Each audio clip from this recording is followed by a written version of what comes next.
God stores up sound wisdom for the upright. परमेश्वर सीधे लोगों के लिए खरी बुद्धि रख छोड़ता है।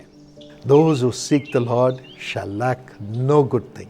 जो परमेश्वर को खोजते हैं उन्हें कोई भली चीजों की घटी न होगी। The greatest good thing God wants to give you is sound wisdom.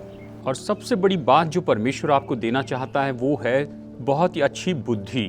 He gives it to the upright people. और वो तो इसे धर्मी लोगों को, सही लोगों को देते हैं। Upright people who just trust in Him. जो सीधे लोग, जो केवल उस पर भरोसा करते हैं। And with that wisdom of God, you'll be more than a conqueror. और परमेश्वर की उस बुद्धि के द्वारा आप जैवन से भी बढ़कर हो जाएंगे। You will rise up to great heights. आप महान ऊंचाइयों पर पहुंचेंगे। In your job, आपकी नौकरी में, in your business, आपके व्यापार में, in your studies, आपकी पढ़ाई में, in your family life, आपके पारिवारिक जीवन in your में, ministry. सेवकाई में। You will rise up to great heights with that divine wisdom of God. परमेश्वर की उस ईश्वरी बुद्धि के साथ आप महान ऊंचाइयों पर पहुंचेंगे। God is giving it to you. परमेश्वर ये आपको दे रहे हैं। I want to share the testimony of Arokya Jansi. मैं आपको आरोग्य झांसी की कहानी बताना चाहता हूँ, गवाही बताना चाहता हूँ। She came from a village to Chennai several years ago. कई साल पहले वो एक गांव से चेन्नई शहर में आई।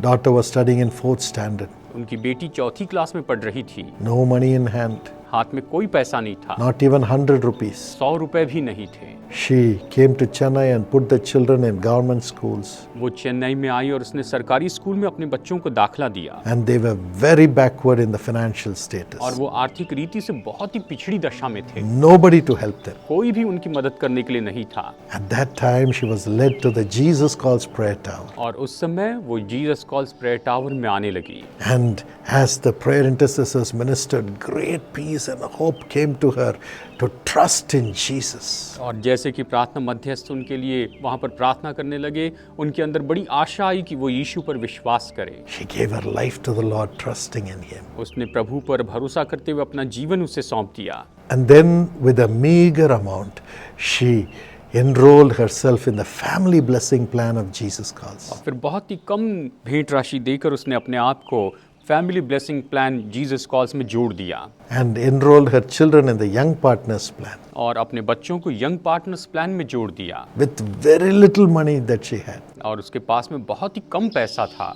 Her trust in Jesus. उसने यीशु पर भरोसा किया, Upright heart. बड़े खरे हृदय से। She had no one, nothing else to put her trust for her life on. उसके जीवन के लिए भरोसा करने के लिए उसके पास कोई नहीं था। You know what happened? आप जानते हैं क्या हुआ? Her daughter उनकी बेटी got 490 out of 500 in her 10th standard exam. 10वीं की क्लास में उसे 500 में से 490 मार्क्स मिले। Came first. वो पहली आई। And in the plus 2, 12th standard, she got 1128 out of 1200. और 12वीं की कक्षा में उसे 1200 में से 1128 मार्क्स मिले। And she got admission to the BE program. और उसे बी प्रोग्राम में एडमिशन मिली। And because she came first, she was given absolute scholarship for all the 4 years. और जबकि वो फर्स्ट आई थी इसलिए पूरे 4 साल के लिए उसे पूरी स्कॉलरशिप दे दी गई। Today she's working in an IT company. आज वो एक आईटी कंपनी में काम कर रही है। Son is working for HCL. और उनका बेटा HCL के लिए काम कर रहा है। And as a family, they started a business. एक परिवार के रूप में उन्होंने बिजनेस शुरू किया। God has blessed it. परमेश्वर ने उसे आशीष दी। And they have their own home today. आज उनके पास अपना खुद का घर है। Wow, isn't that a miracle, a wonder? क्या सच में ये एक बहुत बड़ा चमत्कार, एक बड़े आश्चर्य की बात नहीं है? That's what Jesus can do for और you. यीशु आपके लिए यही तो कर सकते हैं। They came with nothing in their hands, वो अपने हाथों में कुछ भी नहीं लेकर आए थे, but trusted in Jesus. लेकिन यीशु पर भरोसा किया, Became a partner in His ministry. उसकी सेवकाई में पार्टनर बने। That's the wisdom of God. ये परमेश्वर की बुद्धि है To hand over one's life to Jesus is wisdom. कि अपने जीवन को प्रभु यीशु को सौंपना, ये तो बुद्धि है। And then God gave them wisdom to start a business. और फिर परमेश्वर ने उन्हें बुद्धि दी कि वो बिजनेस शुरू करें। God gave the children wisdom to get scholarship. परमेश्वर ने बच्चों को बुद्धि दी कि वो स्कॉलरशिप पाएं, wisdom to get good jobs. उन्हें बुद्धि दी कि उन्हें अच्छी नौकरी मिले। That's the wisdom God is going to give you in your family to elevate you to great यही heights. बुद्धि परमेश्वर आपको देंगे ताकि आपके परिवार में आपको बहुत ऊंचाइयों पर लेकर आए। Let me pray along with you for this grace to come upon you and your family members. मैं प्रार्थना करता हूँ कि ये अनुग्रह आपके ऊपर और आपके परिवार के ऊपर आ जाए।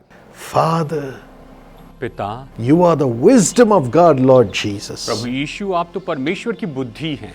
Enter into the heart of your children, Lord. अपनी संतानों के हृदय में प्रवेश कीजिए प्रभु, Fill them with your wisdom, इन्हें अपनी बुद्धि से भर दीजिए, supernatural wisdom. अलौकिक बुद्धि से भर दीजिए। Spirit of God, Holy Spirit, fill them with thy spirit, Lord. परमेश्वर की आत्मा, पवित्र आत्मा, इन्हें अपनी आत्मा से भर दीजिए। Fill the children with thy holy spirit. अपने संतानों को अपनी पवित्र आत्मा से भर दीजिए Let them decipher to do the right thing in their spirit. और ये अपनी आत्मा में निर्णय ले कि वो सही काम करते चले जाएं। Let them excel in everything that they do. हम ये जो कुछ भी करते हैं प्रभु, इसमें ये बहुत ही उत्तम हो जाए। Rise up in their studies. इनकी पढ़ाई में ये उभर कर आए। Rise up in their walk with Jesus. प्रभु यीशु के साथ चलने में ये उभर कर आए। Rise up in their business. ये अपने व्यापार में उभर कर आए। Rise up in the job. इनके नौकरी में उभर कर आए। Rise up in the relationship in the family. परिवार के संबंध में ये उभर कर आए। In the name of Jesus, प्रभु यीशु मसीह के नाम में let thy grace abound in their lives. आपका अनुग्रह इनके जीवन में बहुतायत से होने पाए। Father, bless them. पिता, इन्हें आशीष दीजिए। Promotion after promotion. प्रमोशन पर प्रमोशन दीजिए। Wisdom to do the business, Lord. Business करने के लिए बुद्धि दीजिए। Give them 100 times returns in the name of Jesus. यीशु मसीह के नाम में इन्हें 100 गुना प्रतिफल दीजिए। My friend, just open your heart and say, thank you, Jesus. मेरे दोस्तों, बस अपना हृदय खोलिए और कहिए, धन्यवाद यीशु, Thank you, Jesus. धन्यवाद यीशु, Thank you for blessing me. हमें आशीष देने के लिए धन्यवाद। Raj Mohan, Rajmohan, God is blessing you right now. परमेश्वर अभी आपको आशीष दे रहे Your हैं। kidney is being healed in Jesus' name. आपकी किडनी यीशु के नाम में चंगी हो रही है। Srilata, Srilata, God is giving great success in your competitive exams. आपकी कॉम्पिटिटिव एग्जाम में परमेश्वर आपको महान सफलता दे रहे हैं। May He give you the placement according to your desire. आपकी इच्छा के अनुसार वो आपको प्लेसमेंट भी दें। In the name of Jesus, यीशु के नाम में bless thy children. प्रभु अपनी संतानों का आशीष दे। Heal everyone who is sick, Lord. हर एक व्यक्ति जो बीमार है उन्हें चंगाई दीजिए। Give them wisdom to live a righteous life so that they can be healed also. इन्हें धार्मिकता का जीवन जीने के लिए बुद्धि दे ताकि ये चंगाई पाए। Let all the addictions leave in Jesus' name. सारी बुरी आदतें यीशु के नाम में चली जाए। Henry, Henry, Jesus delivers you from your addictions. परमेश्वर आपको आपकी बुरी आदतों से, बुरी लत से छुड़ा रहे हैं। Lord, heal that person's soul. प्रभु इस व्यक्ति के प्राण को चंगाई दे Come out of his addiction. और ये अपनी बुरी आदतों से, नशे की आदतों से बाहर आ जाए Have the wisdom of God to prosper. और संपन्न होने के लिए परमेश्वर की बुद्धि पाए। Arnold, Arnold, your liver is damaged. आपका लिवर डैमेज हो चुका है। Repent and turn to God. पश्चाताप करके प्रभु के पास आइए। His transforming power is coming upon you. उसके बदलाव की सामर्थ आपके ऊपर आ रही है। You will live provided you have the wisdom to turn to Jesus. आप जीवित रहेंगे, जरूरी है कि आपके पास इतनी बुद्धि हो कि यीशु के पास आए। Turn to Jesus. यीशु के पास आए। Heal him, Lord. प्रभु इन्हें चंगाई दी, Remove the addictions. इनके आदतों से इन्हें छुड़ाइए। Thank you, Jesus. धन्यवाद यीशु। There's somebody who is torturing his mother. कोई ऐसा है जो अपनी माँ को सता रहा है। Turn your ways to Jesus. अपने मार्ग यीशु की ओर फेर दीजिए। Don't torture your mother for the sake of property. Property के लिए आप अपनी माँ को ऐसे मत सताइए। Repent. पश्चाताप कीजिए Allow her to live and be happy. और उसे जीने दे अपनी माँ को और अच्छे से खुश रहने दीजिए। God will provide for you. परमेश्वर आपके लिए प्रबंध करेंगे। That is wisdom यही तो बुद्धि है, as you trust in Jesus. जैसे आप यीशु पर भरोसा करते हैं। Thank you for blessing thy children, Lord. प्रभु अपनी संतानों को आशीष देने के लिए धन्यवाद। Let this day be blessed for them. ये दिन इनके लिए आशीष का हो, In Jesus' name. यीशु के नाम में। Amen. आमीन। God bless you. प्रभु आपको आशीष दे।